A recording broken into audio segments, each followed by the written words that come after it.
Good morning, good afternoon, good evening. My name's Ian Loring, and welcome to episode 155 of Dude and a Monkey. As always, I am joined by... Matt Foster. Hello, everybody. And we've got a busy one this week. We're actually going to do 3 main reviews. And it's a bit of a mix of stuff. So we've got Jeff Nichols' kind of 80s sci-fi homage midnight special. Pardon me. The first-person... Toronto Film Festival favourite, Hardcore Henry, and the kind of straight out of nowhere appearing on Netflix worldwide on Friday, Mike Flanagan's new one, a new Blumhouse horror, Hush. We'll also do some trailers, and we'll kind of see where we go from there in terms of how much time we've got left. So yeah. Mark, anything to report on this week at all? No, if anything's happened, I've missed it because I have had the work week from hell. So if anything's happened, I have missed it completely. I'm guessing nothing has happened. I think the early word from Civil War has come out, and apparently it's very good. But it's a Marvel film, and they always say they're going to be very, very good. So it's a bit like, all right, so water's wet. I mean, I think, yeah, that's true. But I think it's interesting that they've dropped the embargo so far before it actually comes out. Like, the social media embargo was this past Saturday. I think written reviews are allowed from Wednesday. And the film doesn't come out for, like, a solid, 2.5 weeks yet in the UK and, 3.5 in the US. Yeah. So they are confident. And, like you say... It's kind of saying, water is wet. Even though I did see somebody tweet saying the problem with Marvel villains continues. So that's disappointing, but, hey. Yeah, it does seem a little bit, I don't know, that seems to work. It does seem a little bit like the villain isn't really the story. No, I mean, Daniel Bruhl, I think, is playing the villain, and I don't think there's even been, a picture of him. I don't even think he knows he's in it. Yeah, well, yeah. Yeah. I think he'll get an invite to premiere and go, got an invite to Civil War. Wait a minute, I think I'm in that. I'm sure I did at least half a day's worth of shooting. It's kind of like when they sent out the press release about the Age of Ultron premiere, and it talks about stars Linda Cardellini and Julie Delpy. And it was like, when the fuck were they? Are they in Age of Ultron, what? And then it's like, oh shit, yeah, they are. Julie Delpy's in it for literally 20 seconds. It's so weird that that's Julie Delpy. Yeah. It was strange. But, I don't know. We'll see. Obviously, we'll be doing Civil War in a few weeks anyway. So, okay, let's just kick it on then. Trailers. I would have said there's been none, but there's actually been quite a few, actually. Yeah. That I've watched. I'll go through the terrible ones first. Manhattan Night. It's an Adrian Brody movie, so you pretty much know what happens. Adrian Brody walks around looking like he's in a aftershave commercial for the entire fucking thing, and kisses beautiful women, but you get bored just watching the trailer. So yeah, that looks dull. I watched the BFG trailer, and I really, really don't care, to be honest. Yeah, I'm not feeling it. The BFG himself, it looks like Mark Rylance, fair play. He looks rubbery as fuck, which I suppose is maybe the point, is that he's supposed to look otherworldly, but yeah. I was watching it going, so this is a Spielberg film. Did he just send Robert Zemeckis in like a Spielberg mask and hope nobody would notice? Yeah. I know, to be honest, I know it's fucking heresy, you're not supposed to say it, but I don't even really like the fucking story, to be honest. So, not for me at all. Yeah, I don't know. I mean, I might, if there's nothing else out that week, I'll check it out. But otherwise, I don't see me seeing it in the cinema, which I feel really bad saying. But the visuals don't look all that interesting. No. Spielberg just, I don't know, he seems to... Bridge of Spies was good, man. Bridge of Spies, yeah. I do just want to sit down and watch it, but the fact that it's 2.5 hours long kind of still keeps putting me off. But it is a little bit like, it does seem like he's been coasting for a while. I don't know. Bridge of Spies is strong. Is it? I'll have to see that. You need to watch Bridge of Spies. Yeah. Mothers and Daughters, another Mother's Day movie, because there's 2 Mother's Day movies out this year, which is fucking weird. Because we've already had Mother's Day in the UK as well. So Mothers and Daughters, just, it's got a bunch of people playing mothers and daughters in it, and they have strife, and then they learn to love each other, and just blah blah blah. Yeah, the David Brent movie. Yeah. Yeah. Ricky Gervais isn't really doing himself any favours for those who kind of say, do you know what? He's good, but he's a one-trick pony when he keeps pulling out this one trick. The trailer I watched was I was embarrassed watching it. And if it's that for 90 minutes, it's going to be excruciating. Yeah, and if he tries to play that's the point, it's a bit like, so hang on a minute, you've made a movie that's really uncomfortable for people to watch. Yeah, I know. I mean, like, because I know the whole thing is like the cringe comedy kind of thing, but it's just shit. Yeah. It's not. Excruciating in terms of it's not funny. Yeah, it's terrible watching somebody be that unfunny when you know that you're going to be sat in a cinema with people laughing, going, what's funny? I mean, it also does. I mean, it doesn't look like it should be playing in a cinema. Obviously it's of a piece with The Office, but you look at something like Cemetery Junction or The Invention of Lying, they look like films. Yeah. This just looks fucking. I was already not that interested. I'm the opposite of interested watching this. Yeah, it's just because you can, why? It doesn't mean you should. I don't know. It's just, why is he going back to the well? Yeah, exactly. Like, people seem to like him. It seems like, but can he just not get other stuff greenlit? I mean, you got Special Correspondence coming out in a few weeks. It's going straight to Netflix. Maybe he's not entirely happy about that, even though he seems to bum Netflix.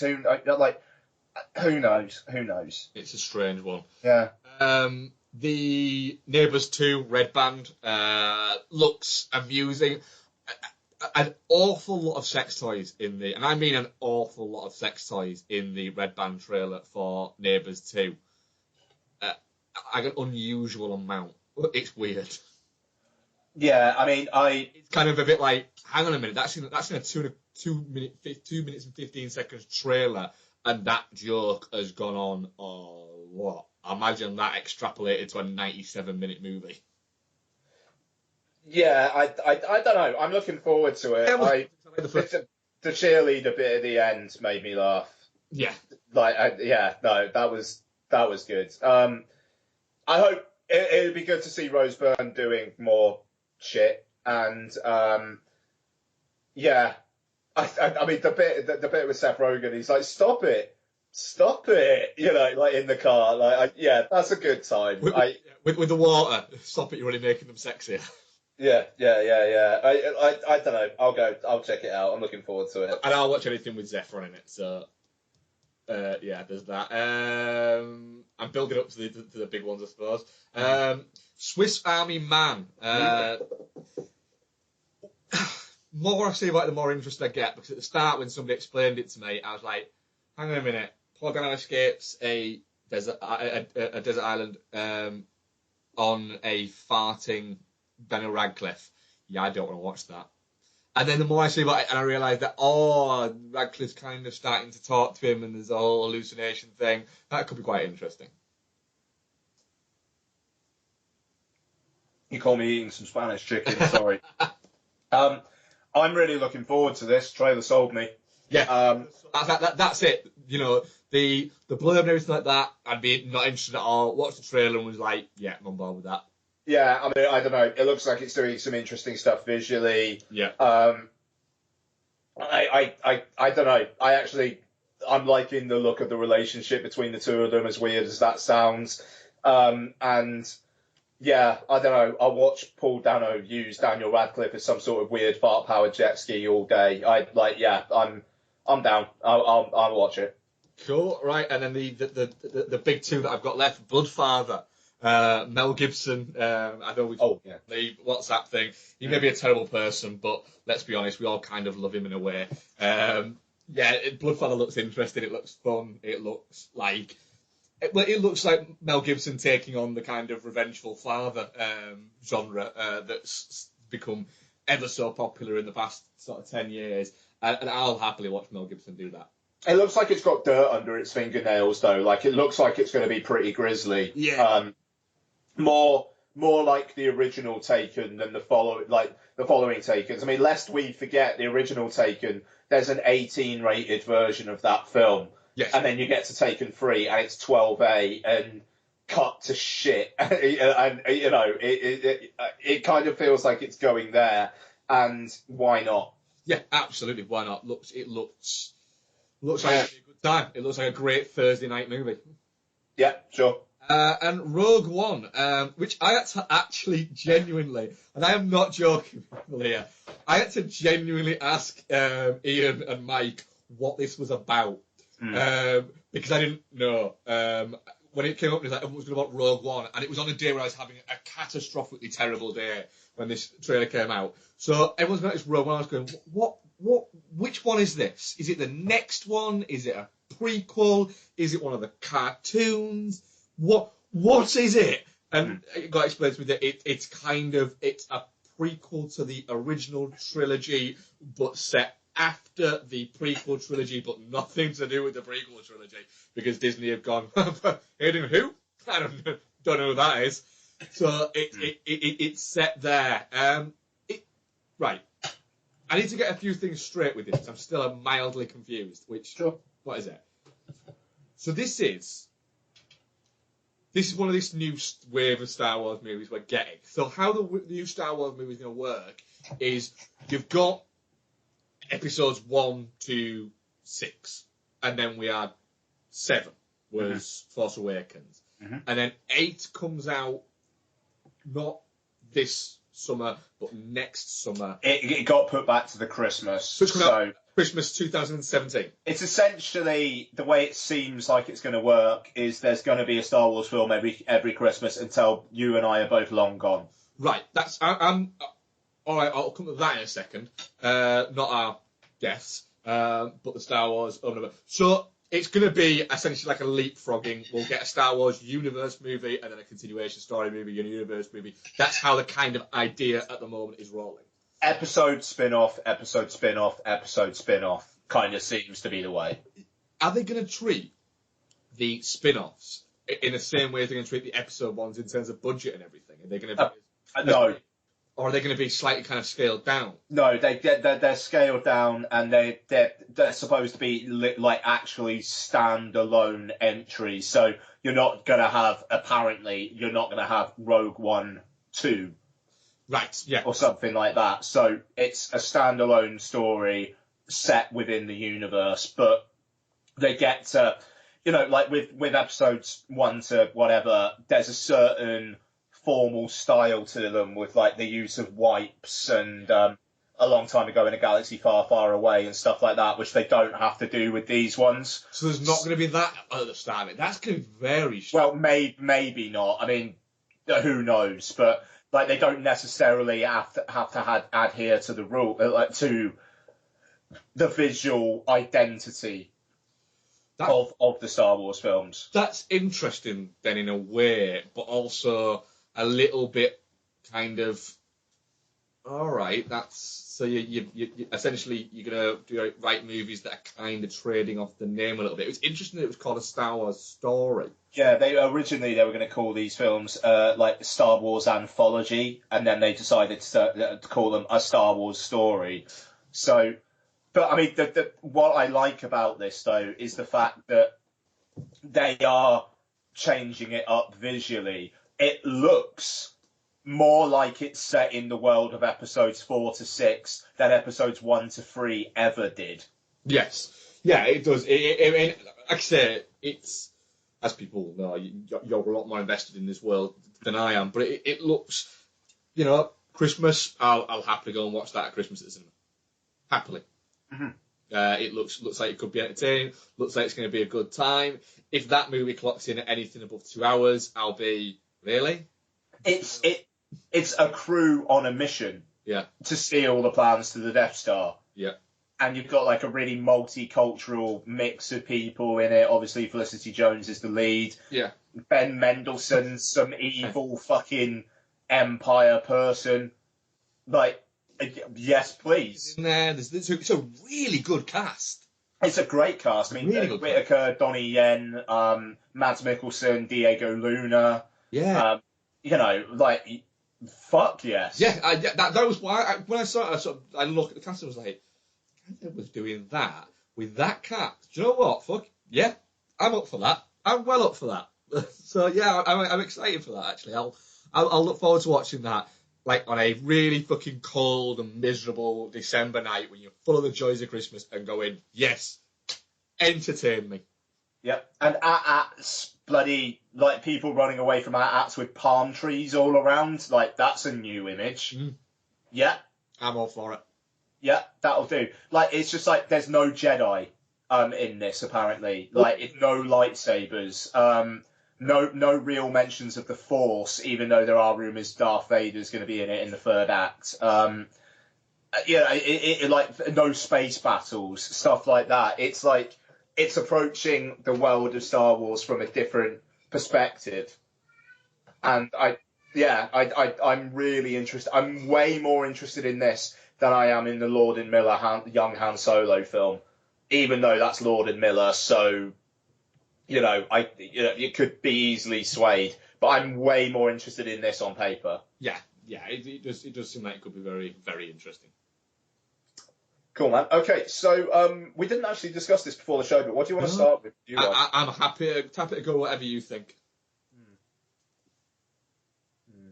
What do you think we're going to have the most to say about? Probably Midnight Special. Yeah, I agree with that. All right, we'll do Midnight Special then. So this is, I believe, written and directed by Jeff Nichols. Stars Michael Shannon, Kirsten Dunst, Joel Edgerton, Adam Driver, a kid by the name of Jaden something. I'm going to find it because it's... yeah, there you go. And, Sam Shepard's in it briefly. So, story is, we kind of start in the shit. Michael Shannon and Joel Edgerton are basically running away. We're told earlier on, essentially via TV reports, that they have kidnapped a boy from a cult and are taking him somewhere. That somewhere is to his mother, played by Kirsten Dunst. The boy has abilities, and you're not too sure what the hell's actually going on at the start, really. And all they know is they all know they have to do something for the boy, and they will not stop, essentially. They are completely fixated on the mission for the boy. Yes. That's about fair? Yep. I would say that is about fair, yep. Cool. I was very much looking forward to this, very intrigued. Trailer was interesting. The word of it being a kind of like a like a homage to Close Encounters and Starman and whatnot. Yeah, why not? Mark, what do you think? Well, first of all, what I think we should absolutely say straight away is, remember, guys, we are all spoilers all the time. If any new listeners, or if anyone's forgotten, which I very much doubt you would do if you're a persistent listener, then we're all spoilers all the time. I do think it's very hard to talk about Midnight Special without essentially ruining the idea of it, I suppose. Would say not ruining the idea of it, but giving away the idea of it. I think when we saw the first trailer, we commented on the fact that it was a strange title. I think we did definitely commented and said it looks very good, but it's a weird title. It's a Vanilla Sky situation. Yeah. Nichols had the title before he even really had the film. It is a special film though. It's strikingly visual. It looks incredible. Its performances are fantastic. Nichols has an incredible knack of just getting you and dragging you into a story very quickly and going, oh, by the way, you're watching this, yeah, I'm going to grab you and I'm just going to plonk you right there and you're not going to move. Because not only are you enjoying what's happening, you're wanting to know, where's he going with this?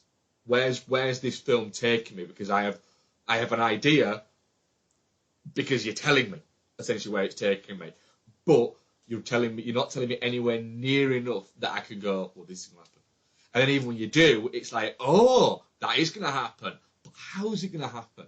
And Nichols is fantastic doing this. Man, Mud was a brilliant film, I thought, and it's an intense kind of movie to watch. Certainly, I was very, very taken with it. I thought it was spectacular, but obviously we'll get more into it.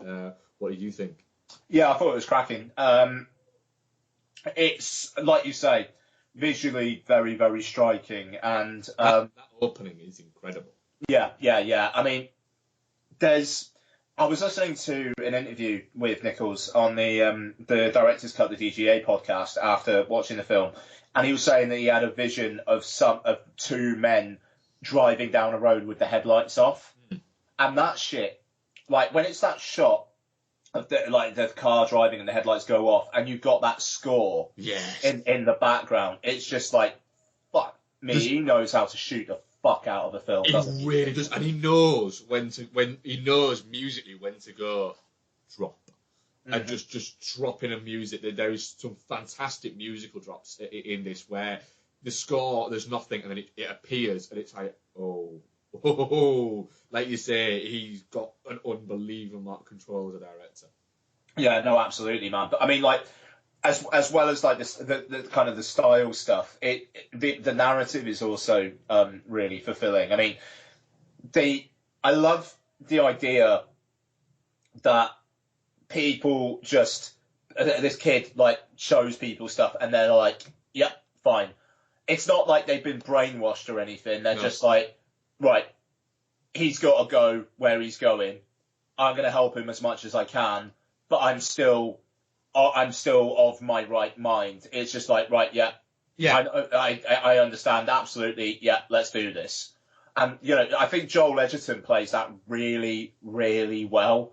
And the addition of his character to the kind of the family dynamic is so interesting, because you've got this kind of outsider guy. Yeah, who you assume at the start has been around him for Totally, but for years, and then you find out that he's not.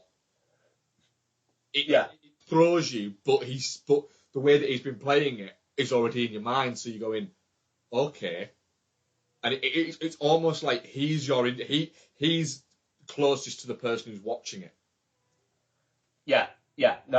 Absolutely. I mean, absolutely. He's kind of the eyes of the viewer, of the audience, but at the same time, he's not, because he knows more than us, and he does for a good portion of the runtime. But then, I mean, the whole kind of idea of parenthood and when's the right time to let go, and the kind of the worry you have as a parent, kind of constantly, like that one moment where the kid says, like, you don't have to worry about me, and like Shannon's just like, I like worrying about you. Yeah. That is a lovely, lovely moment. And I mean, Shannon never overplays anything apart from Release the World Engine. I will find him. The thing is, when Shannon does that, you believe he will find him, and B, he does find him. Yeah. No, absolutely. But I like the fact that stuff's not overplayed. He doesn't break down or anything. As it goes through the course of the film, and like that conversation that Dunst has with him when she's saying, like, you have to stand there and watch a man raise your son for 2 years.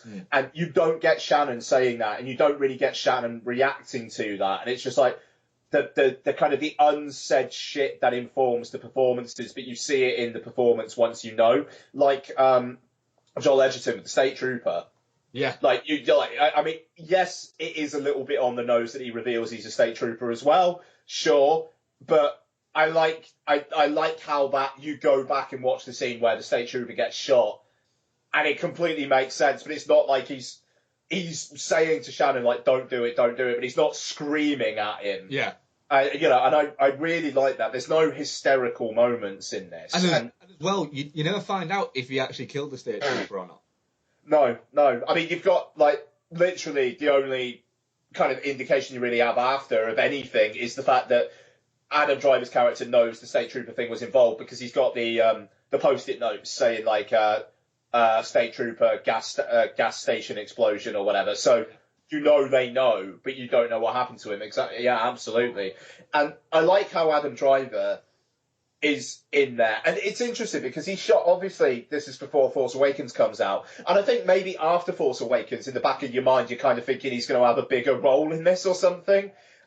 Just because his exposure has been so much over the last few months. Yeah.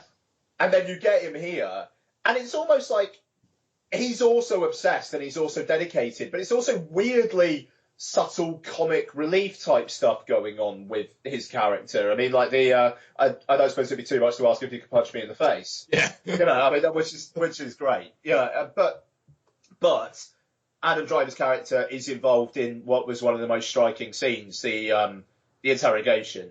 Yeah. Yeah, I mean, like that fucking, like when he's in there with him and you're just seeing the monitor and it's still the kid sat down. It's like, fucking Driver's got a great delivery where he's got a real naturalistic delivery to himself in a lot of the films that I've seen in him, which, admittedly isn't that many. But in this, there's the great moment where in that scene where when the monitor flashes and then it goes down and he's sat down and he looks up and he stood up and he just goes, well, now that's impressive. Yeah, totally. It's a really well delivered line because, like you say, it's relief. It's almost it's not laugh, but you get a wry smile watching it of, well, yeah, it is quite impressive, and it's got that to it.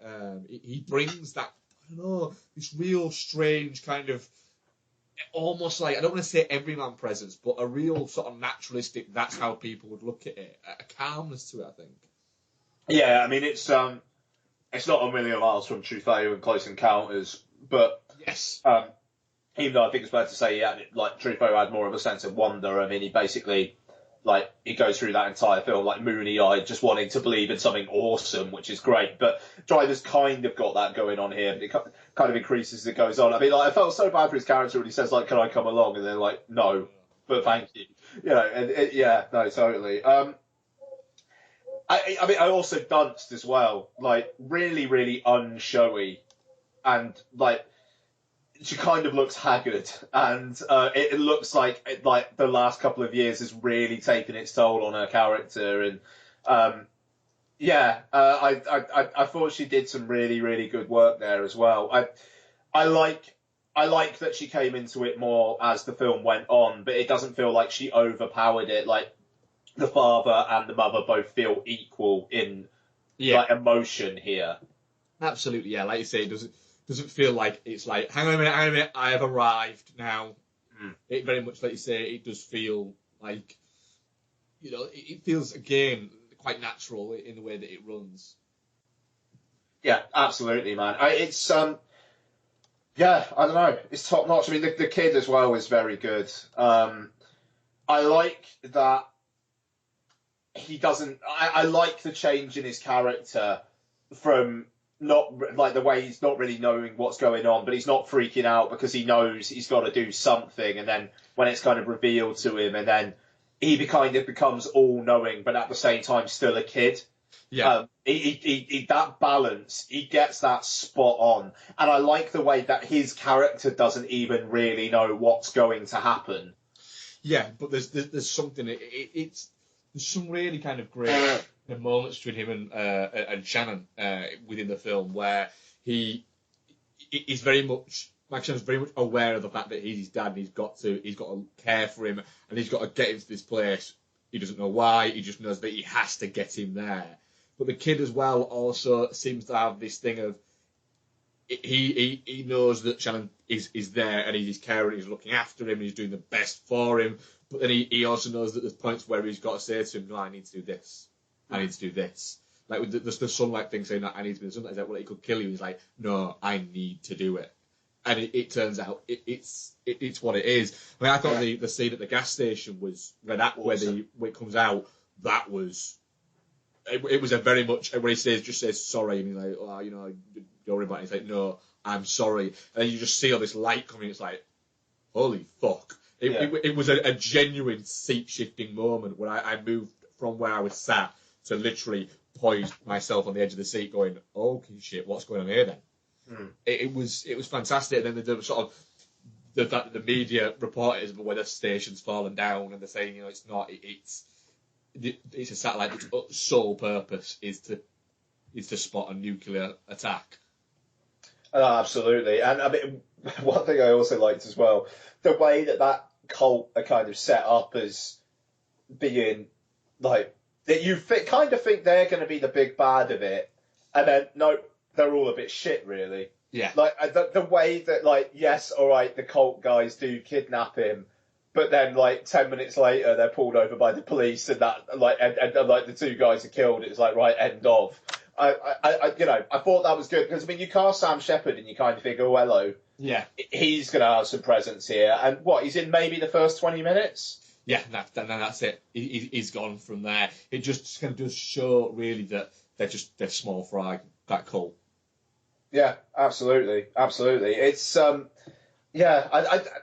just the way as well that there's a bunch of stuff by the end of the film that's unanswered, but the film never really asks the questions. No. So you're not that bothered that it is unanswered. Like the fact, how the fuck did Shannon and Dunst have that kid? Well, they never talk about it. They never actually address it. It's just that he's their son, so fine. I think what it is, you can have kids on the ranch. You can have relationships and you can have kids, but as soon as you have a kid, it becomes Sam Shepard's. Oh no, I meant how is he like one of the like higher up people when it's two ordinary people having a kid? Yeah. Oh, yes, I know what you mean. Yeah. Oh no, I got that. Like Sam Shepard just kind of takes the kids basically, but I also like the way that the cult is basically a cult that seems to be kind of set up around that kid, like the way that all this, like the scripture comes from the kid, and it's almost like Sam Shepard's character, once he kind of reveals that like he's just following the kid in his own way. End of. That's it for his character. But as well, the cult has existed since before the kid.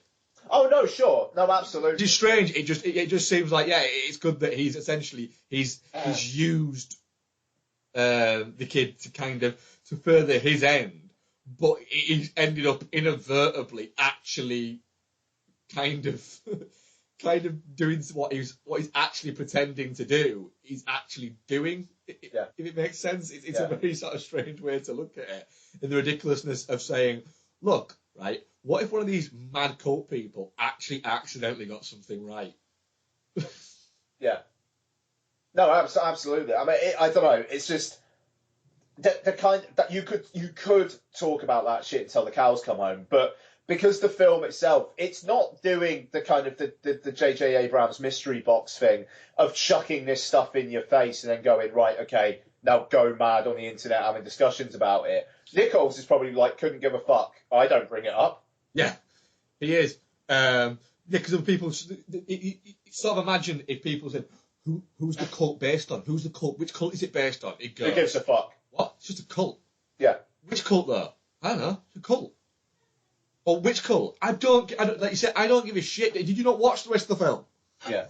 And it is very much like I say. The cult isn't the story. The story is this kid who, for some reason is related to these. They seem to be aliens. Yeah. Not even quite explained. Could be higher plane. Could be. It's never really outright stated. And then all of a sudden, all these structures appear. And then disappear. Mm-hmm. And it's a bit like, holy fuck, you can't pretend they were there. They're going to be, what's going to go? Oh, they're gone. All right, that's weird. But I kind of like it. Yeah.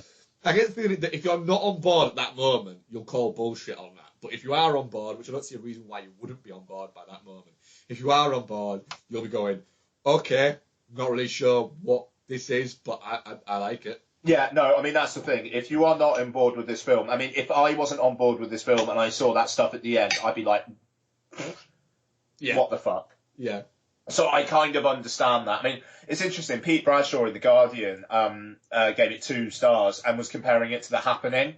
Yeah. And it's like, I don't understand that comparison in the slightest. Yes, I could see that ending could like make you go, but how do you compare it to The Happening? Because he says like, because he also like he says that like it's like what Shyamalan does and what Nolan has been doing recently. It's like, what?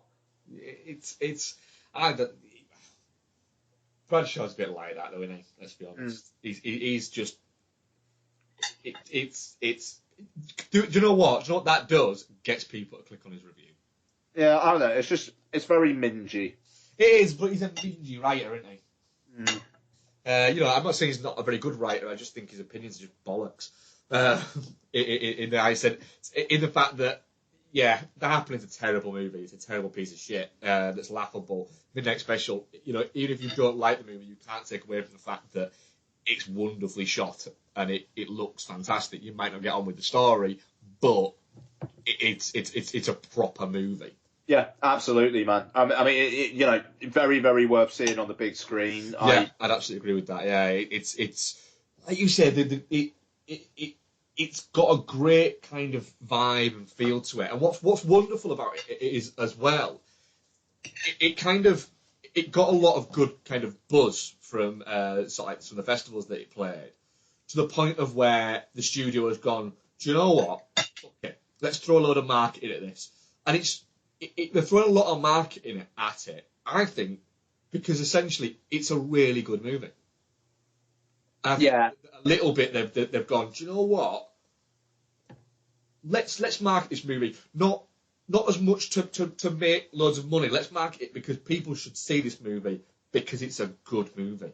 Yeah, I mean, I was listening to the IndieWire podcast Screen Talk, and they were saying that it's released by Warner Brothers in the US, and like their PR people were like saying, like, we're basically making more of an effort with Midnight Special, because they're like, look, the amount of shit that we have to peddle at Warner Brothers when we get something like Midnight Special, like a mid-budget kind of thing, which actually there was a report last week saying after Batman vs Superman that Warner Brothers are planning on releasing fewer films and putting more resources into making their big blockbuster films be better.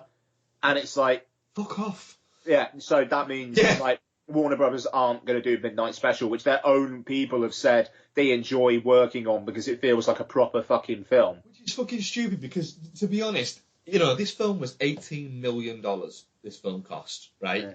If you were to, let's say, you can't throw another $18 million at Batman vs Superman, which I didn't dislike, but throwing another $18 million at that movie will not make it better. Throwing another $100 million at that movie will not make it better. You don't make films like that better by throwing more money at them. If anything, you take $20 million away from it.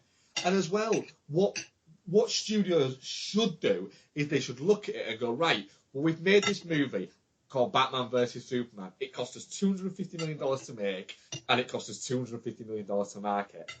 So it's $500 million, and we've made $400 million profit. Fuck it. Let's throw $100 million at 5 movies like Midnight Special, because one of them just might end up making a huge profit. I don't know. It's the way Hollywood's going, man. It is. Unless you're doing a film that costs like $1 million, $2 million, and can be done through somebody like Jason Blum, or is like at least $100 million, the middle is being squeezed out, and it's the whole thing about like the people in that middle range are now going to TV, and yeah, kinda, I mean, like you've got Daniel Craig signing on to a TV series because it's like a one season thing. You got Amy Adams signing on to a TV show because it's a 1 season thing. And it's like, these are genuinely A-list people who are going to TV because it's either micro budget stuff or like really low budget stuff, or huge films which maybe aren't the most creatively satisfying. Absolutely, yeah, it is. It's a real kind of shame, and I mean, Jeff Nichols now, for the run he's been on with Take Shelter, Mud, and this, he's going to end up becoming a little bit like the Paul Thomas Anderson thing, where studios and people in the business are going to know, do you know what? The films he makes aren't going to make money, but they're important. They're not important movies as such, but they're movies that people want to watch, and so they'll keep getting made. It's just his budget will stick around that. Yeah. I don't. Similar to the Coens thing. Coens movies don't make money. They still get to make them all the fucking time though, because there's always somebody out there, a mid studio who's willing to go. Do you know what? We're just gonna give them money because it gives us exposure. It's like paying for advertising.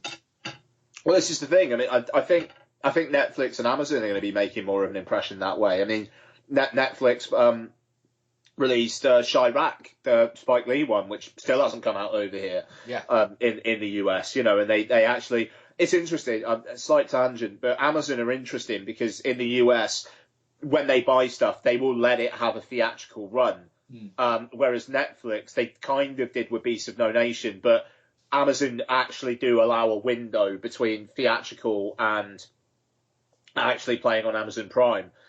So it kind of makes theatre chains feel a bit more okay with it. And I can see that kind of thing just increasing now. And I think we're going to see that Amazon and Netflix and TV is going to be where that mid-budget kind of thing goes. And the multiplex is basically going to be your 3 or 4 bigger films in a month playing on multiple screens. Yeah, it is or your prestige films. That's it. Yeah, it is prestige films and like that. It is an unfortunate thing, but then I think you're always going to have, I think, these little gap weeks. It's a gap week movie. It's a gap between Batman vs Superman and Civil War. Yeah, it's something to throw out there. Yeah, no, absolutely. No, I mean that's true. I don't know. It's just after that report came out last week and seeing the Warner Brothers logo on this, it is just like this kind of feels like this film maybe represents the end of that for Warner Brothers specifically, but I don't know. But Warner are a strange company because let's say one of the ones that they've already made that's already in the can that comes out in September, in that little period where it's the blockbusters have ended but the awards season movies haven't quite started, and when they release one there that costs 25 million and it makes 100 million, then they'll go, oh, we need to do more of those. They'll do that because that's what Warner do. They're a bit of a up and down company. No, I mean Hollywood is as well. It's whatever the fucking trend is. Yeah. Well, I don't know. It's just it's an interesting time. It's an interesting time because I don't know. Yes, there definitely are good films out there. You just have to look for them. But it does kind of feel like that more and more they're just kind of popping up on VOD and stuff like that. Which would be a shame because don't get me wrong. I would have enjoyed Midnight Special as much if I'd have been able to see it. If let's say Midnight Special, I could watch it at home last night, like I did Hush, but I'd had to pay for it. Do you know what? I would have still got to see it at the cinema. I'd have still got to see it today at the cinema instead, because I don't know. It felt like a cinema movie for me, and I don't think I would have enjoyed it more. That wouldn't have been that. But some movies they're nice to see in a cinema environment. Yeah, totally. I mean, we'll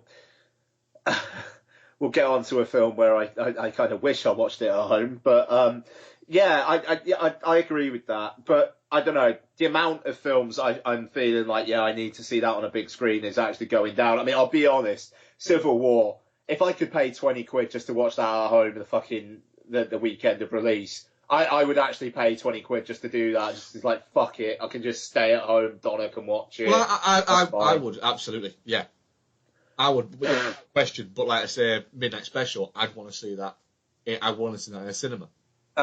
So Midnight Special. It's definitely not shit, obviously, isn't it? Definitely not shit. Yeah, I will. if it's not in my top 10 at the end of the year, I'll be an incredibly happy man. In what I would say for that, because if I see 10 movies better than that this year, then it'll have been a fucking great year. Yeah, I think that's fair. Yeah, for sure. I think top 15, defo. It'd be nice. It'd be nice if it wasn't in the top 10, I suppose. It's one of those things that, yeah, it'd be nice. I'd like to see 10 better movies over the next kind of 9 months, but if I don't, and I only see 9 better movies, I'm perfectly happy with that. For sure. Okay, what next? Oh, should we go Hush? Sure. Okay, so Hush is directed by Mike Flanagan and stars Katie Siegel and John Gallagher Jr. Story is Katie Siegel, who also co-writes the film, plays a mute and deaf author who lives out in the sticks. She's kind of purposely made herself isolated. But unfortunately, a random madman is in the area and doesn't seem to be out to get her specifically. He's just out there to kind of kill whoever he can. And he finds her an interesting challenge because he kind of gets off on the kind of the fear of the kill. Yeah. And with her, it's kind of hard to get her attention. So, so it kind of goes on from there, really. It pops up on Netflix. Worldwide this weekend. So, you should be able to, I think you actually should be able to see it in any Netflix country, which is pretty much the entire world at this point. Yeah.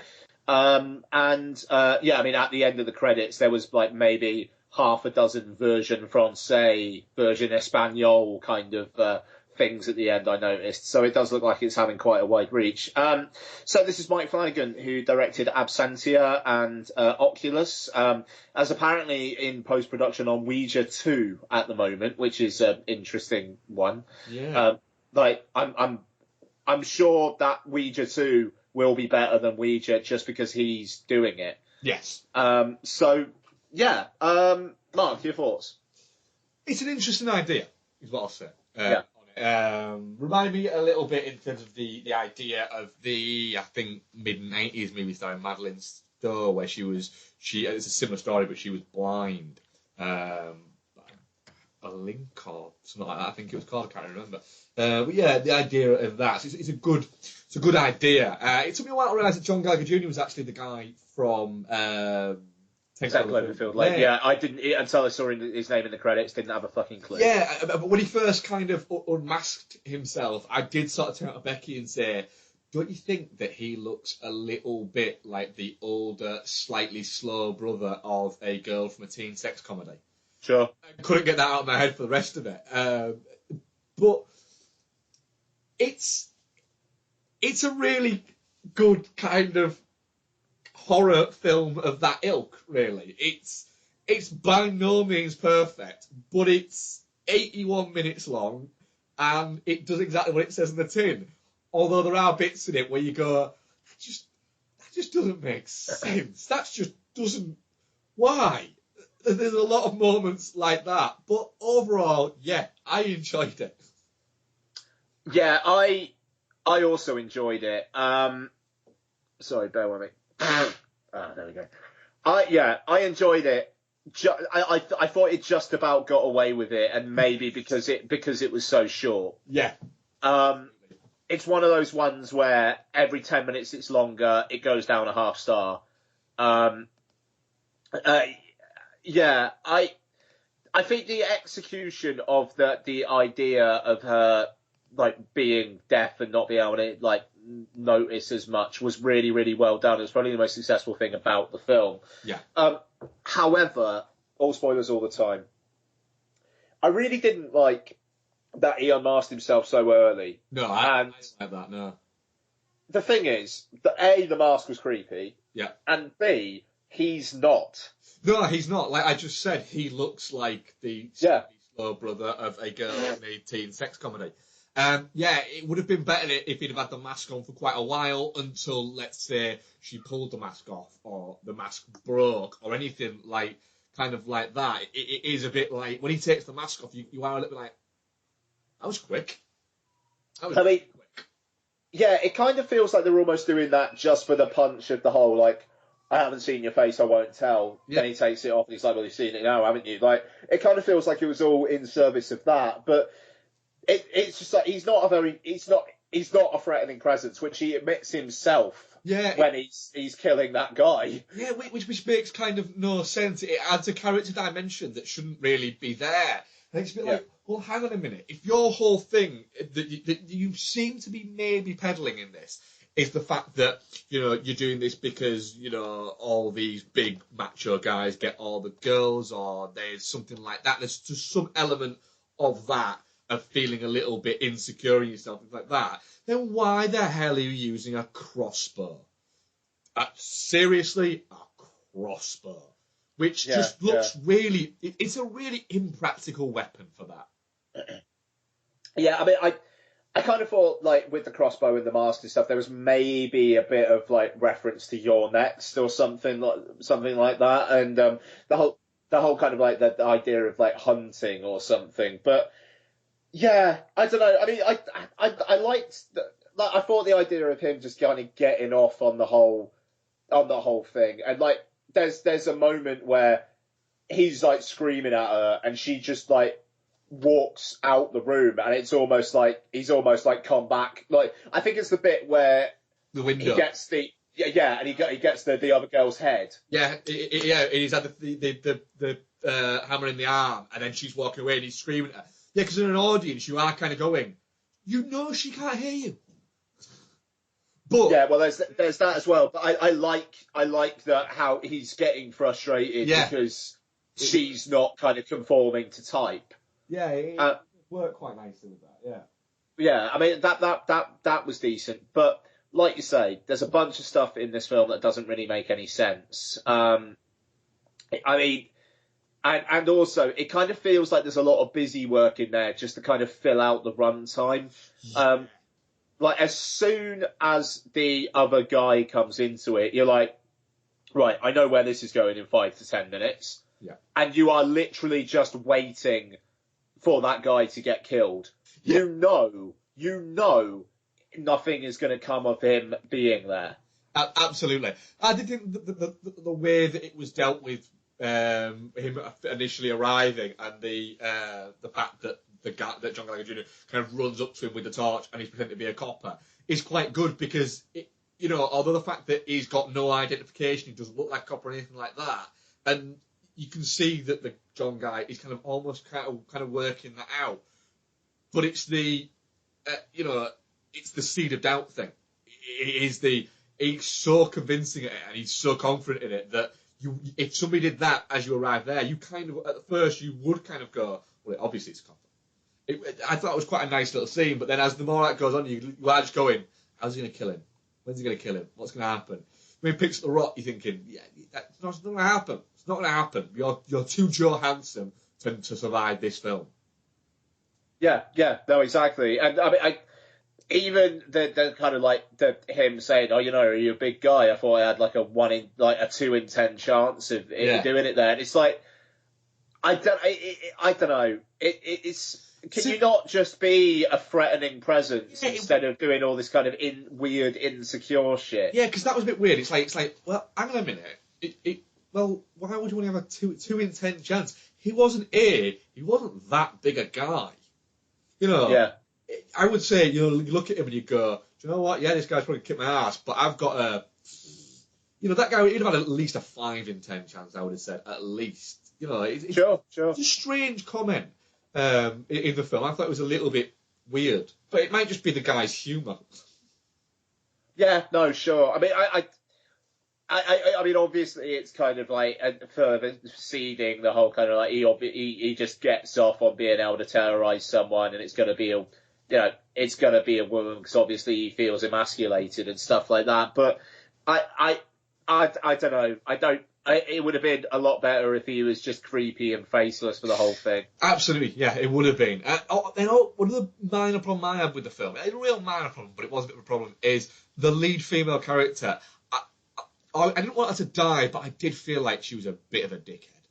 Yeah. I mean, the stuff with the voice in her head and whatnot, and the way that plays out, and like you've got to be strong. Come on, you can do this. Yeah, like here are your choices. You can either do X, Y, and Z. It's like, yeah, okay, she's an author. She's thinking about endings. Yeah, very clever. It just felt like a way of trying to drag the film out to 80 minutes. Mm. I don't know. And the other bit for that, I would appreciated it being sparser and leaner, to be honest. yeah, the other bit for me was a little bit like, hang on a minute. Your whole premise is the fact that this woman is deaf and mute, but you've given her a voice. Don't do that. You shit on your own premise a little bit. I felt with that. Yeah, she was a little bit, I don't know, a bit miserable. Yeah. A friend's come round and a friend is clearly trying to learn sign language for her. And then she's just like, you don't have to do that, I can read lips. Plus you freaking shit it anyway. And it's like, fuck you dick. Yeah, no, sure. But saying all this, I thought the actions, like the more actiony sequences, were quite well staged. The bit with her up on the roof, I thought was well done, and the whole kind of distracting him, and then she's up on the roof, and then he's firing at her. Yeah, sure, that was well done. The gore in it was pretty solid. Yeah. So I like you say, it's a decent enough 80 minutes. I will see nothing more. Yeah, I will see a lot worse horror movies this year. Yeah, for sure. I won't see, the sad indictment of modern horror is I'm thoroughly expecting the fact that this might be one of the better horror movies I see this year, and it's all right. Yeah, no, totally, man, totally. Exactly. It's absolutely fine. And I will say as well, I mean, it's a film that I think probably does play better at home on Netflix than it would at somewhere like Fright Fest, where you've got a large crowd. It kind of feels like if you were watching this by yourself or with one other person, it would work. It would probably work a lot better on a small screen. It's a bit more claustrophobic, and I think it would kind of get the juices flowing a bit more. I'd agree with that, certainly. Yeah, but I mean, I'd say definitely not shit. Just about. I'm definitely not shit because I don't think it's shit. The thing is with this, I could see myself in 3-4 years' time when it's still on Netflix, because it'll still be on Netflix, because why would they ever take it off when it's one of essentially like their movies? It's one of their films. Yeah. In 3 or 4 years' time, on like a midweek, I could see myself going, do you know what? Yeah, I'll have to watch that again. Sure. I know I'll never watch it again, but that's fair enough. Yeah, I could absolutely see myself watching it again, not like in 6 months' time, but in a few years' time. Beck saying, I fancy a horror movie tonight. Do you fancy watching Hush again? And me going, do you know what? I didn't hate that. And it's only 81 minutes long. Bingo. Yeah, I mean, the 81 minutes is a huge, huge plus. Yeah. There you go. That's Hush. It's worth a go. You've got Netflix, why not? Yeah. If I'd have seen it in a cinema, I'd have been a little bit like, have I just paid that much money to go and see something that's over already? Yeah, I tell you, that's exactly it. It doesn't. It's cinematic, but it doesn't feel like there's enough there to justify it being on a big screen. Exactly. Yeah. Which moves us on to Hardcore Henry, which is directed by a person called Ilya. Mishula. Yeah, sure. And stars Sholto Copley, a bunch of Russians, and in the year's most cameo, it was Tim Roth, wasn't it? It is Tim Roth, yeah. Yeah. At the start, I thought it was Peter Stormare. I can you see fucking pussy. I can see why, yeah. But yeah, it is Tim Roth. Like, what the hell? Were they just like, Tim, 20 grand? Do you know what? Can you just lean down at this camera and say 3 lines? Do you know what? It wouldn't surprise you. It wouldn't surprise me if it is just that Sharlto Copley and Tim Roth are mates. Yeah. And he's just gone, do you want to be in this movie? It's this. And he's like, all right, sling the jacket on. Just lean down here. There you go. Done. Yeah. Hardcore Henry.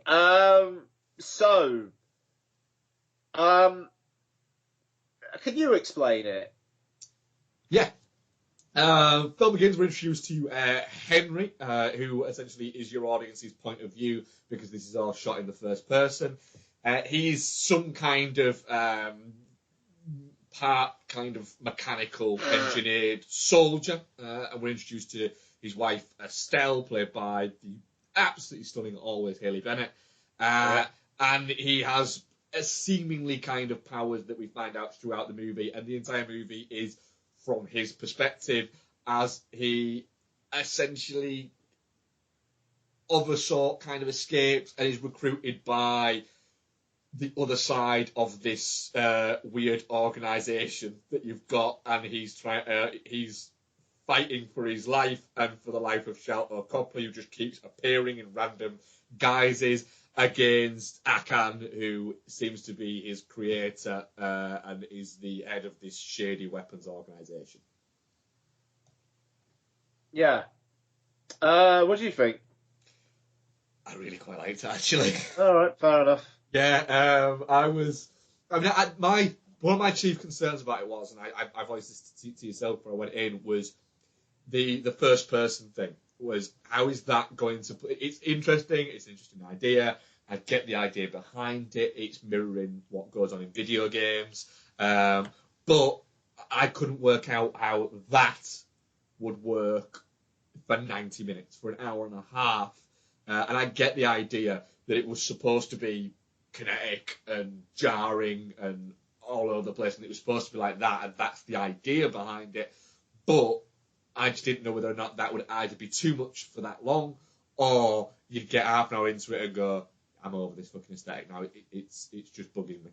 But I actually got on with it, and it actually worked quite well for me, and I was enjoying it kind of enough to keep me ticking along. Don't get me wrong, it's not a great movie by any stretch of the imagination, but that doesn't mean to say that I didn't enjoy it.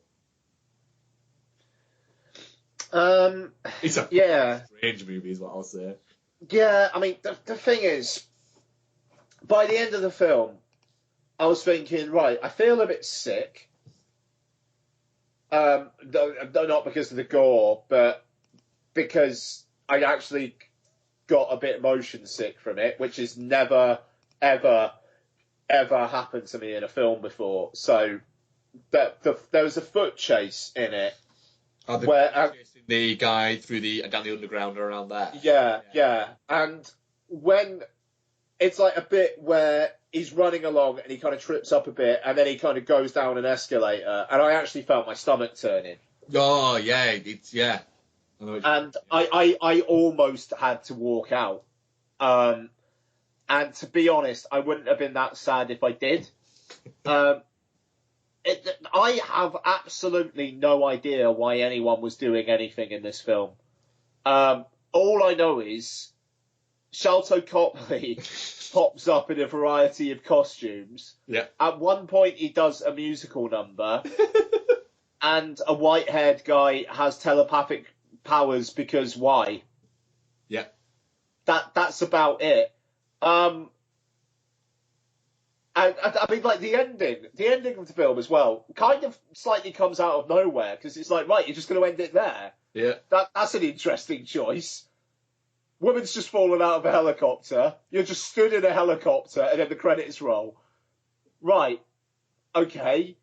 And the thing is, I had it in my head, and I don't know why, but I had it in my head that this was going to be a seemingly one-take thing. So it was just going to be like a mental hour and a half. I didn't really like the fact that even in the fight sequences, it was cutting. Yeah, that was. I agree with that. It was a little bit strange, to have that aesthetic and to take take away. I can see why occasionally it cut from, get to this dot and he got close to the dot. I can see that idea because No, totally, yeah. But in the middle of a fight scene, where that is weird. It's already kind of chaotic enough, and then it's like, right, where the fuck are we now? And it just, I wasn't a fan of that. And I mean, the plot for what it is complete bobbins. But I mean, the plot with this doesn't really have to make all much sense because the story is very much third or fourth on the actual list of things that this film's trying to do. To be honest, I could have done with a few things making clear. I genuinely could. Why did the guy have telepathic powers? Do you know what? I can see your point, but the only reason I can come up with is why not? It's not set. But it's not set in our world, is what I will say. Why doesn't anybody else have them then? We don't know if anybody else doesn't have them. We're not looking at anybody else. We're looking at this story. Well, I don't. What I'm saying is, are we? You're going to pull the Jeff Nichols defence, are you? I am going to pull the Jeff Nichols defence. Yeah, all right. I'm not saying it's a strong defence in this movie, but what I'm saying is, I think that I was kind of enjoying it enough to kind of go, all right, why does he have telekinetic powers? He just does. Fair enough. Okay, why was he storming that? Why did the guy with the long hair storm the place in the first place? Why did the whole thing get set in motion? That's the bit that I don't understand because it was his pod that they were in. Why is he storming it to get his own property? So there's that. That doesn't make sense.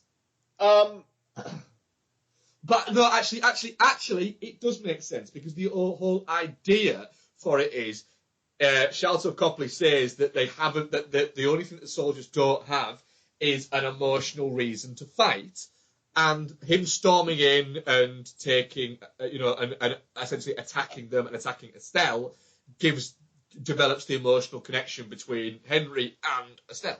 So the guy who is leading this army of half-human, half-cyborg fighting machines makes the half-human, half-cyborg fighting machines think that he's the enemy. Yes. Why? Because it's a way to get them motivated. But then they're just going to try and kill him. Well, yeah, that's the bit that's the kink that he didn't quite iron out. That's the bit he didn't quite expect to happen. Okay. Sharlto Copley's avatars. What? It's a guy who's... you see, the thing is, these are incredibly flimsy things, but these are what I took from it. The Sharlto Copley avatars it's a guy who is just kind of... He's not quite all there, and he's developed these avatars, and he's used sort of characters to bring them to life.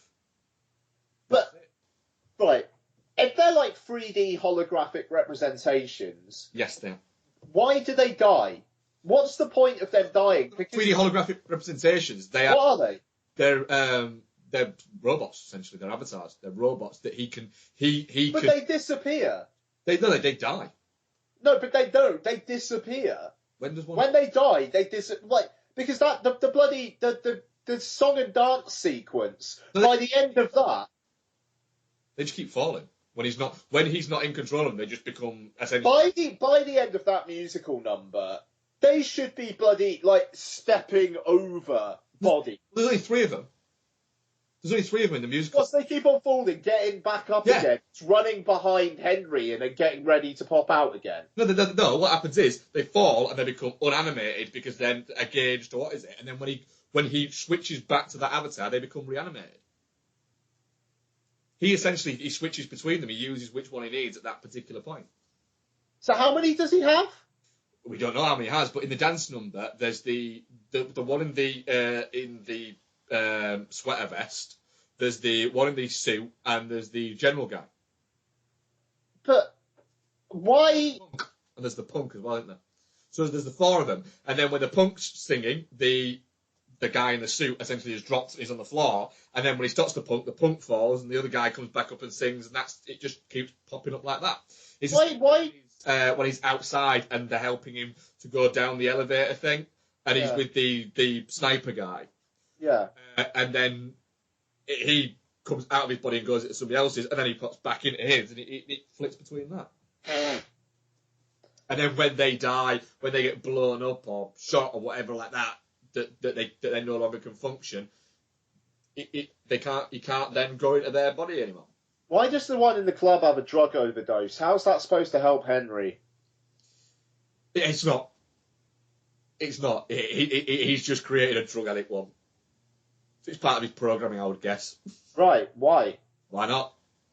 Because it's not going to help Henry very much. His sole purpose isn't just to help Henry. It's to. But it is at that moment. It is at that moment, but it's to live vicariously through those people.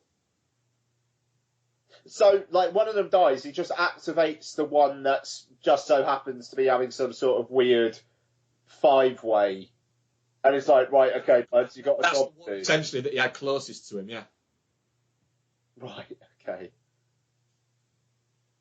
I'm not buying it. Well, that's what it is, though. It is. That's the one he had closest to him. He's living vicariously. If you can make a number of avatars and you can essentially live through... But, okay, so he can only have... As a cocaine habit and loves fucking strippers. Okay, so, but he can only have, like, one at a time, like, off. Yeah. Right, so that one, is he just, like, laid there, like, and then he's activated, then decides, oh, do you know what? I'm going to go and get some blow and fuck some hookers while I'm waiting for Henry. Pretty much, yeah. Okay. Yeah, that's it. Like I say, it doesn't make sense, but that's what it is. The thing is, I'm talking about the logic in this film, and people are probably screaming at me like, why the fuck are you talking about the logic in this film? But this stuff distracted me so much that this film is nonsensical, and I didn't go with it. Something like Crank, I go with it because it's like the style of it. I find it visually interesting. This, I didn't find it all that interesting to watch.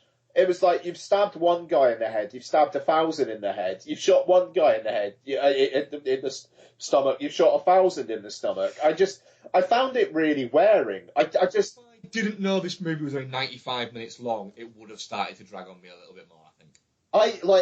The thing is, there are little moments in the film which feel refreshing. I mean, the bit with the horse where it's coming up with the Magnificent Seven music, and then he just gets on the horse and then falls off it, and then the horse just fucks off. That's brilliant. Yeah.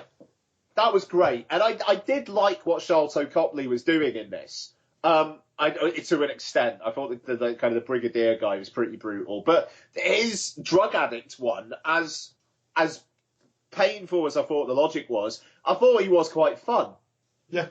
And the hobo one was great. And, like, the way he's just, like shouts out the bus, like, that's the gayest suit I've ever seen or something. And then the guy just sets him on fire. It's like, yeah, all right, cool. It's that element of craziness, which I would have appreciated more of, especially considering this looks like it was filmed in a place where life is cheap. So it's, I kind of wish, I genuinely, I wish it went further. But I mean, and also, some of the cameras are better than some of the other cameras. There are times when this film looks all right, and there are times when it looks like dog shit. Yeah. Absolutely. Like, really, really, really bad in moments. Could that be that it is loads of different stuntmen and cameramen were playing Henry, essentially? Yeah. It looks like they were using different cameras. Like, the low light quality of some of the cameras were better than some of the others. Yeah, and it could just be as well that it was the bits that were not as good, like you said, the stunt things had to use a different type of camera or something. Yeah, I don't know. It's just I don't know. I was just distracted throughout. genuinely, I thought I'd rather actually just go home and spend an hour and a half actually playing a game. I'd be more satisfied. That is the whole aesthetic. Is the idea is that it's supposed to be like watching a computer game, and I don't play sort of first-person shooters, so I didn't really get that from it because I haven't played a first-person shooter in 10 years. It does feel like a lesser Call of Duty game.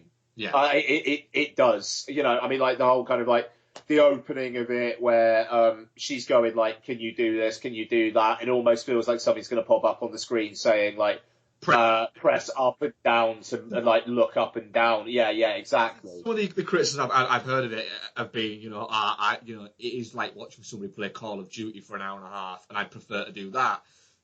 My theory of it is, I can't think of anything more boring than playing Call of Duty for an hour and a half. But I quite enjoyed watching this for an hour and a half. I don't know, because I mean, the thing is, even like Call of Duty Black Ops 3, the storyline in that game is mental.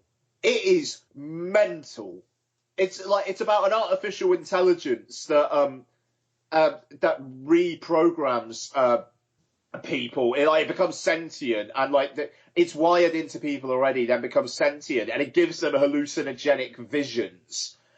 So you're playing sequences in that game where suddenly it's set in World War II, and there's like crows flying all over the place and trees on fire, and it's like, what the fuck is this?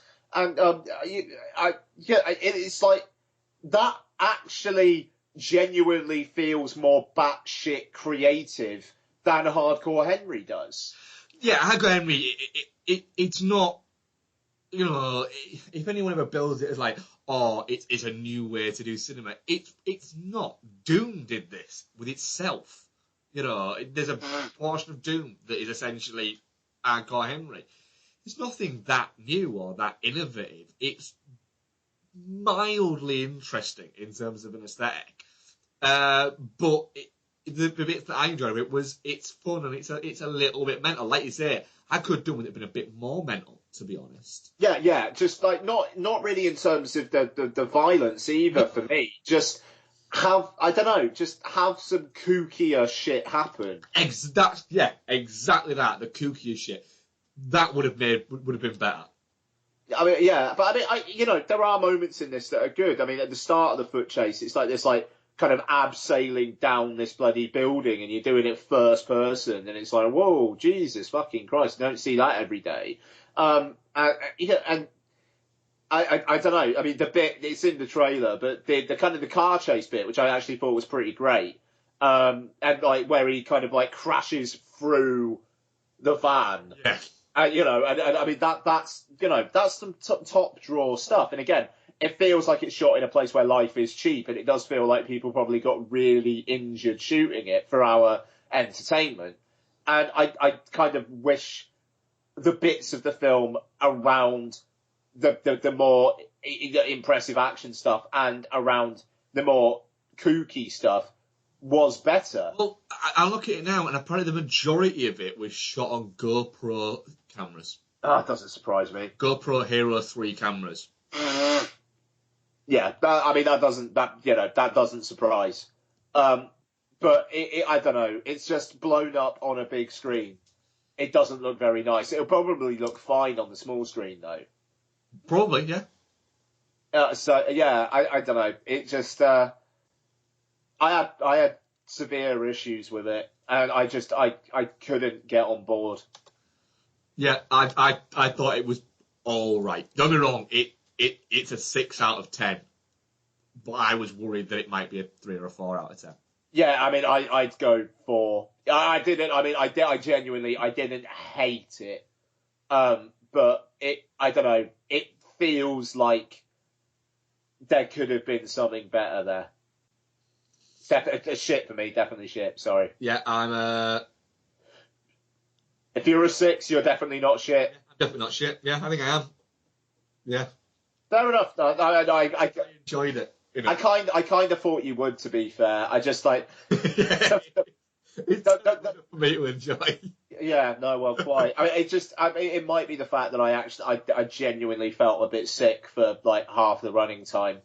May well have coloured my perspective of it on it, but What I would say was strange about my cinema experience today was I went to see 2 movies back to back. I went to see Midnight Special with Becky, and then I just went to see Hardcore Henry on my own. And we were the only people in Midnight Special. And what did Beck think of Midnight Special? That's fantastic. Yeah, great. Yeah, and I was the only person in Hardcore Henry. I mean, don't get me wrong, it's been a beautiful day here. So, most normal people wouldn't go to the cinema twice in a day. So, yeah, but I was chatting to one of the staff in between the movies, and he said, yeah, it's been deadly today. Really? Yeah. But then again, he said it's been an absolutely mental week. He said, so a lot of the people that would usually be here seeing Zootropolis and things like that have already seen it throughout the week because it's been the school holidays. So there was that, yeah. But it's always nice to have an entire cinema screen to yourself. Yeah, absolutely, man. Although I still stick to the absolute code of the cinema. Yes. Yes. Okay. Do you just want to do like a bit of a bump of what we watched next week? What do you think? Yeah, I can absolutely do that, yeah. I haven't got that much anywhere. Okay, cool. We'll do that then. I've got a few things, but I'm happy to wait. Twitter questions. Have you got them there? I can get them. I know we didn't have any emails as of yesterday, so I'm going to assume we don't have any. Do you know what? I don't think we've got any Twitter questions. Unless you've got any to yourself. Motherfuckers. No, I don't think so. All right, never mind. Yeah, no, we haven't. Yeah. Well, fuck you guys. Yeah, pretty much. Yeah. So, anything else, Ian? No. Nope. I'm gonna be spending a large part of my week playing Quantum Break. How's that going? Is that the one with the lead character that looks a little bit like a Coronation Street villain? Yeah. Yeah. Him, Iceman out of X-Men. I knew I fucking recognised him from somewhere. Yeah. Oh man, that film looks so shit. It's interesting. The game looks quite interesting. I mean, the new X-Men movie looks terrible. Oh no, well, yeah, Iceman from like X-Men 2. Yeah, like back in the day, like yeah. It's that, isn't it? It's Sean something. Sean Ashmore. Sean Ashmore, that's it. It's interesting. It's this bloody game. Like I don't know how much you know about it, but virtually nothing. Other than I did see a standee for it. So it's basically Microsoft were going to do like a TV series along with this or something when like Xbox One came out and they were like, all your media is going to go through this. We're going to be a media conglomerate, blah, blah, blah. But it didn't come off like that. So this game, basically, it's 5 acts, but in between each act is like a 25-minute TV episode. Okay. Which is played from it's like basically from the villain's point of view. So at the end of each act, you play as the villain, and you have to make a choice, which then feeds into the TV episode. So there are alternate scenes depending on what choice you make. So, let me get straight. It's a game that you play, but after every kind of level or world kind of thing, you have to watch a 25-minute episode or something. Apparently you can skip it, but yeah. Then does it do it previously on before? I don't know. Like literally, I played it for about an hour last night, and I'm already at the end of the first act, which is worrying. But that actually, I say that I'd love it if games only took 6 or 7 hours. I'd play a lot more of them. So maybe it's not worrying. But so I'm at the point now where I'm going to be like, when I get into it tonight, I'm going to be playing as the villain, making a choice. And then I'm going to have to sit there for like 20, 25 minutes and watch an episode of apparently basic cable standard sci-fi TV. Oh, you see, it's moments like this that kind of... I do actually quite enjoy gaming sometimes. And from going on what we said about Hardcore Henry there, I used to enjoy kind of first-person shooters until they became kind of co-op things. And then once they became co-op things, I stopped giving a shit.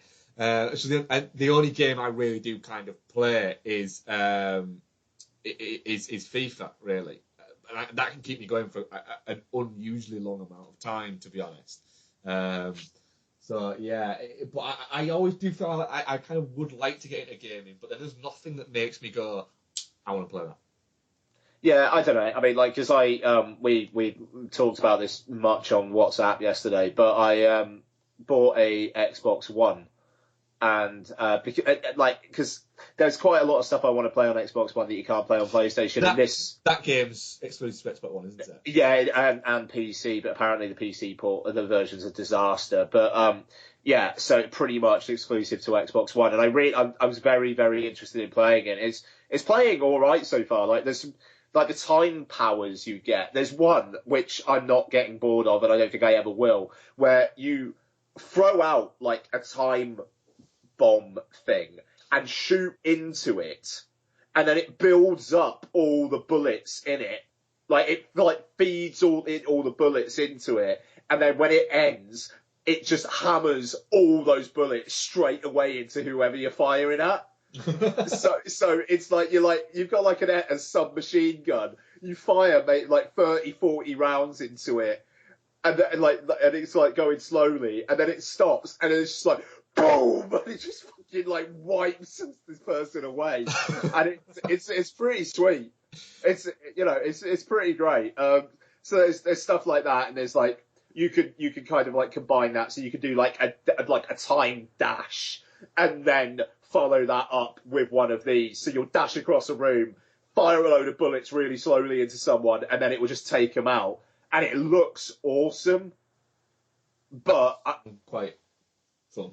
Yeah, I mean, fun's the word, but I'm sitting here with the knowledge that when Lottie goes to sleep tonight, I'm going to have to watch 20 minutes of kind of shitty sci-fi TV that I don't think I really want to watch.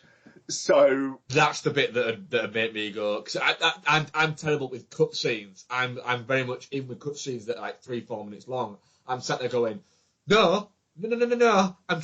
I want to be doing this. I don't care. I just want to shoot shit. I want to beat shit up. And what's great about FIFA is I don't get any of that. Yeah, no, absolutely. Even though it's worth saying, though, apparently, for those who are somewhat interested in Quantum Break, apparently the TV stuff is more focused from the villain's side, but it's primarily about a character who doesn't appear in the game bits too often. So apparently you can skip it and you will still understand what is going on in the game stuff. But if you want to like know more of the story, then you can watch it. So it doesn't sound like it's absolutely 100%. Yeah, you can skip it, but it sounds like if you did, it's not going to be fatal to you actually understanding what's going on. Yeah, that's good. Because often when I'm playing games, I don't give a shit about the story. I just want to get on with doing what's in the game. Quite. But I don't know. So yeah, basically, I'm going to be playing a lot of that. I don't know how many games I'm actually going to watch, like how many movies I'm going to watch. We'll see. But I had a shitload I watched this week, so. Yeah, I didn't have that much, but I'm hoping to get a few more in over next week. But then again, I had limited time, but then again, I did manage to watch the entire Series 7 of the League as well. Yeah. Oh, bloody hell, fair enough. Jesus. It's only half an hour long, it's only 12 episodes. It's the sort of thing where it was like I've got an hour before I realistically have to go to bed. I'll watch. You can get 3 done in roughly an hour, like nice. 22 minutes long. And then it was like, you finished the third one, and I was like, fuck it. Tomorrow's going to be shit. I might as well be tired anyway. I'll watch another 2. And then it was like that. And then by the time it got to the end of it, I just finished the fucking series. Nice. Yeah. Oh, such is the way of the world, isn't it? Though it's like you're fucking just like mainlining TV shit, and I'm playing games and whatnot. Yeah, but then again, last week I watched a crazy amount of stuff. This week I think I watched 4 movies. But next week I might watch 11. Who fucking knows? Yeah, I mean that's it, man. It ebbs and flows. Yeah, absolutely. Cool, man. So next week, Jungle Book, is it? Is it? Yeah. Fuck. It's out if you want to watch it. I'm happy to give Jungle Book a go. The word is very good. Is it? Oh. Yeah, very good. Well, fuck it. Yeah, why not? Nice. Excuse me. Playing Bully with that. Yeah. Imagine that. No, yeah, you're right. Ah, fuck it. Yeah, why not? Nice. So yeah, we will do the Jungle Book, and that'll do. Thank you very much for listening. Thanks for listening, guys. Bye-bye. Bye.